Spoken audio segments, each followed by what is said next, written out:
As audience enthusiasm continues to build for Orlando's newest theme park in over a quarter of a decade in Epic Universe, and with its opening day only days away, Josh Giamaro, chairman of Disney's theme park division, was recently asked about his thoughts on Epic and if the newest theme park from Universal would have any effect on Disney's crown jewel in Walt Disney World. And the full response was even worse than the many headlines that were shared across the internet. Let's talk about the massive cope and some might say hubristic arrogance from what some might consider to be the next CEO for the Walt Disney Company regarding Walt Disney World versus Epic Universe here on That Park Place.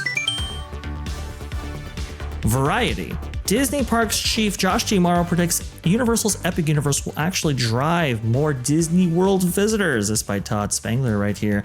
Josh Giamaro, chairman of Disney Experiences, said that he's not concerned about NBC Universal's massive new Epic Universe theme park reducing traffic to Walt Disney World in Orlando. In fact, he thinks the opening of the rival destination will help boost attendance. Giamaro, speaking at the Moffett-Nathanson Media, Entertainment, and Communications Conference on Wednesday, when asked about Epic Universe, said, quote, "We're always on the offensive, and we're constantly investing for the long term, fortifying each one of our theme parks." He continued, "If something is built in Central Florida like Epic Universe that draws new visitors to the region, that tourists is going to have to visit the Magic Kingdom at Walt Disney World." Now, here's the thing about this, okay? I saw that quote and I was like, wow, that's pretty bad. But you know me, I like to actually look at where that quote actually came from and look at the fuller context of what was actually being featured. So, well, we have, I see Marvin has joined us. Hello there, Marvin. Hello. We have actually, right on here, the quote, the full quote from Josh Giamaro, and it's even worse than even I could have predicted. Here we go. So the unidentified speaker, I guess there's two of them, by the way, interviewing Josh Giamaro. At least that's what it sounds like to me. Anyway, over the past year, there has been lots of investor attention on Universal's opening of Epic Universe. So now that the official opening is very, very near, just curious if you can share your thoughts about how this might impact Walt Disney World in Orlando, both in the near term and maybe just thinking about longer term, what this means for the overall market. Josh Giamaro says, "I've been hoping that you've been one to ask this question. To understand is our investment thesis, our investment strategy across all of our experiences, and particularly Walt Disney World. If we just go back 5 or 10 years and you think about what's happened at Walt Disney World, we've always been on the offensive. You'll never find us in a defensive position." Now, that's very interesting because that's not what we've been seeing from, the last couple of months of decisions when it comes to Walt Disney World. Bringing back some perks from staying on property, like the resort check-in, for example. Extending out water park access to people who are actually staying on property, severe discounts, free dining plans, kids eat free, kids for $50. Doesn't sound very offensive to me. It sounds very, reactionary. Marvin, was that your take on this? Oh, absolutely. Absolutely. They are 100% on the back foot. Epic Universe has got them rattled. It's got them spooked. They seem to have this delusion that more people filtering into Orlando means more business for them. But it's going to mean less in the long run because people are not going to exist within the Disney bubble where they're constantly buying their food, they're constantly using their transportation, they're constantly, buying park tickets. This is not what, they're using the minivans to get around if they don't want to do the free transport. That's not going to happen anymore because people are going to be staying at the Helios. They're going to want to be near Epic. It is going to take a chunk out of their, but of course they're Disney. They can never be perceived as being weak in any way, shape or form. But I think you're going to see some strong desperation in the coming years. Oh, yes. I want to go ahead and read the rest of this quote right here. Then I'm going to throw it to you, Culture, to get your take on all of this right here. "I could just take a walk around the parks and tell you what's happened. Magic Kingdom, for example, a Tron roller coaster, which I hope some of you have had the chance to experience. You go to Animal Kingdom. We opened the World of Pandora with arguably one of the coolest attractions, Flight of Passage. Disney's Hollywood Studios, we built a new land based on Star Wars, which is incredibly popular. Citation needed. That stinks. And then even at Epcot, it's totally transformed with a new attraction there called Guardians of the Galaxy, which is now one of our top attractions literally around the world. My point is that we're constantly investing for the long term, fortifying each one of our theme parks to make sure that our destination stays together as a whole, and that's working incredibly well for us. What this all means is if something is built new in Central Florida, like Epic Universe, and if it brings in additional tourists, I can almost guarantee you that the new tourists coming into the market is going to have to visit the Magic Kingdom. They've got to go on Tron. They're not going to miss out on Star Wars at Hollywood Studios. You think so? They're absolutely getting on Guardians of the Galaxy at Epcot. Are they though? And I am going to get on that Flight of Passage attraction. And so that 4 theme park ecosystem holds together very well. Now this is very interesting, Culture, and I'm going to go ahead and throw it to you here.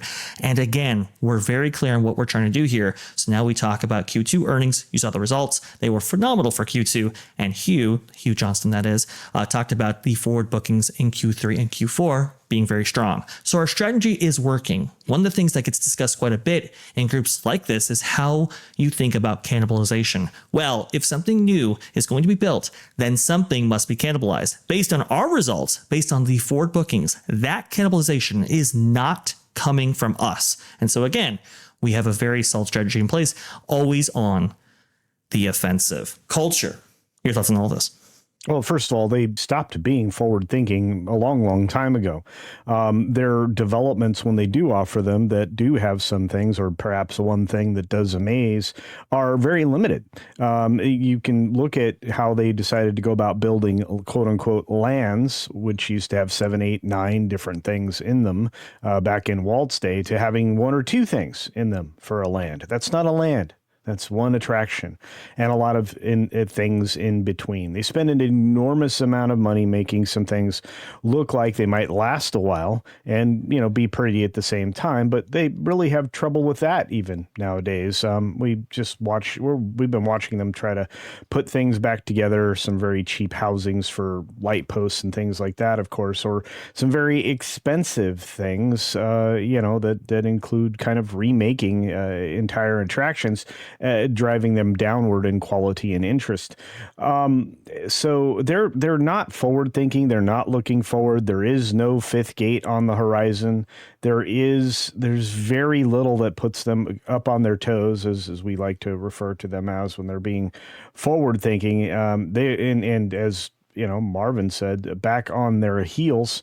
They've been there for a long, long time, and they've been comfortable there, resting in their saddle, leaning on their heels, because honestly, they don't want to spend money. They want to profit rake as much as they possibly can. Well, that era is over for them. And they should have seen it coming a long time ago, because as many of us know, they share information back and forth.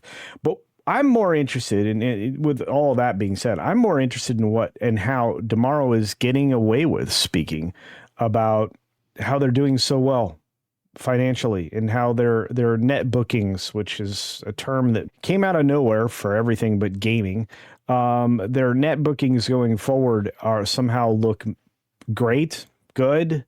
Are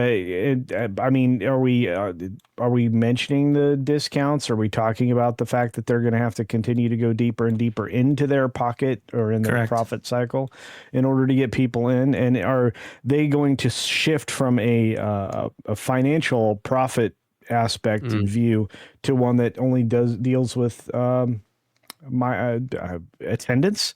And if that's the case, if they offered tickets for $12 a day, I think they'd make a lot of attendance. I just don't know about where the money would come from. I don't know. Somebody help me out here. I think they're silly. I'll help you out indeed. When it comes to cannibalization, he's talking about, I call it the center of gravity, right? The center of gravity shifts, and people who would have otherwise visited Animal Kingdom or Disney's Hollywood Studios are going to Epic Universe instead. Go ahead, Culture. Well, no, I kind of understood where that was coming from, but I think that's a delusional take. I think you're not going to see nearly as many people in your parks this year. Cannibalization is undeniable to an extreme extent.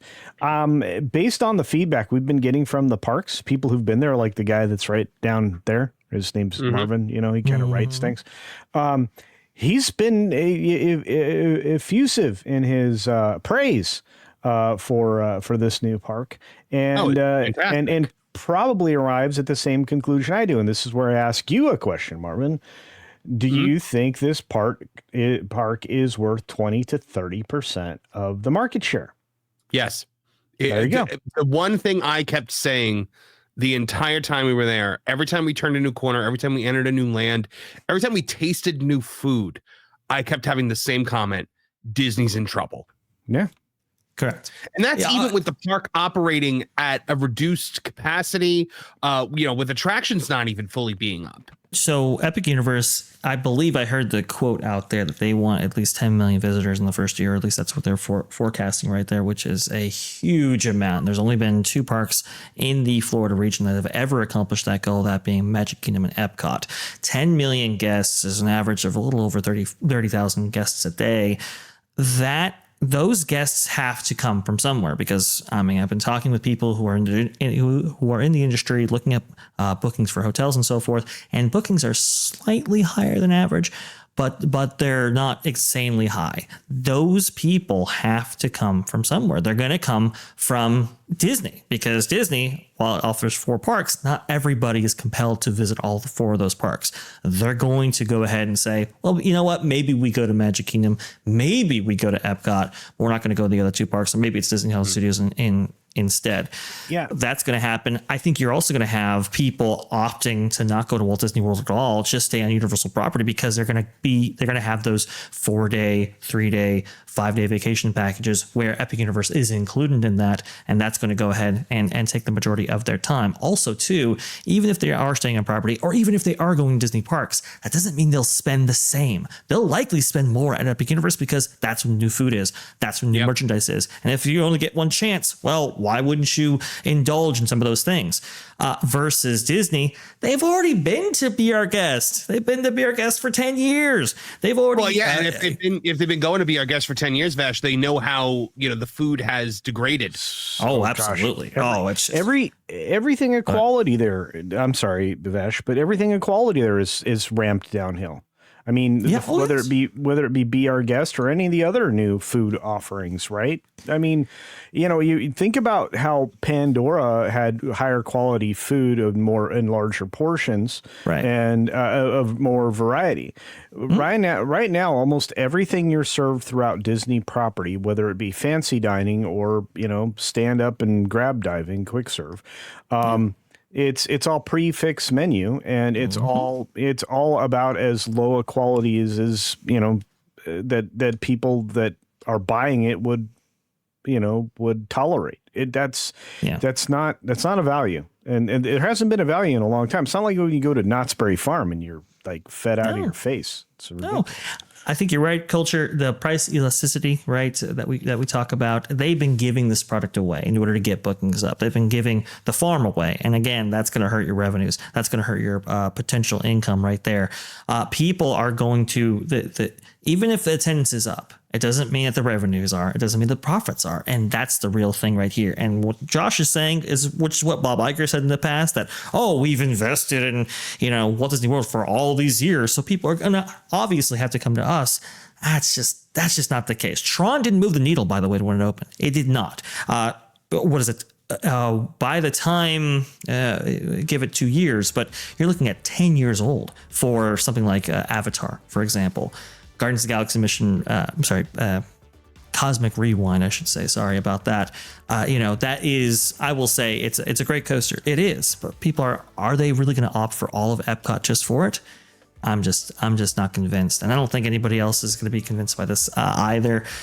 Josh is trying to pull the wool over all of our eyes. He's a great salesman, but I don't think he can sell this Whopper.